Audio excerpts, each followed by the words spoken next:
രവീന്ദ്ര നീ എവിടെ ഒരു പടക്കമല്ല, മികച്ച ഒരു സിനിമയാണ് അല്ലേ?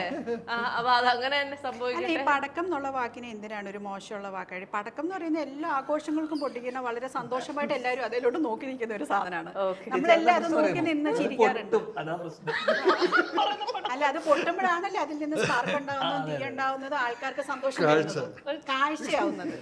അപ്പൊ അതുകൊണ്ട് നമ്മൾ പടക്കം എന്നുള്ളൊരു വേർഡിനെ ഒരിക്കലും ഒരു മോശമായിട്ട് കാണേണ്ട കാര്യമൊന്നുമില്ല. അതാവുമ്പോഴാണ് അടുത്ത പടക്കം വലുതുണ്ടാവുന്നത്. പടക്കമാണ് വലുത്, നമ്മളെ പടമാണ് വലുത്. രണ്ടും വലുതാണ്.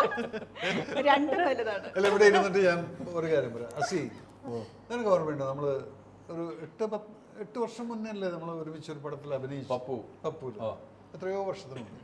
അന്ന് അസി ഒന്നുമില്ല, ചെറിയ ഞങ്ങളൊക്കെ ഇങ്ങനെ പാലക്കാടിൻ്റെ വയലത്ത് ഇടയ്ക്ക്. പക്ഷെ പിന്നീട് ഞാൻ പല സ്ഥലങ്ങളിലും ഈ അസീസിന്റെ ഒരു വളർച്ച ഞാൻ കണ്ടുകൊണ്ടിരിക്കും. It was great. His path is great. അത് ഒന്നാമത് ആ 1-ല് ഓട്ടോറിക്ഷയിലത്തെ ഒരു സീനേ ഉള്ളൂ, പക്ഷെ അവനതങ്ങ് ശരിക്കും ഇറ്റ്സ് എ ഫാന്റാസ്റ്റിക് ആക്ടർ അവിടെ ഫീൽ ചെയ്യുന്നത്. Anyway, nice to see you. പക്ഷേ അത് ഈ സിനിമയിൽ കേട്ടോ ഞാൻ നിനക്ക് തരാതെ ഒരു അവസരം കൊടുറാ.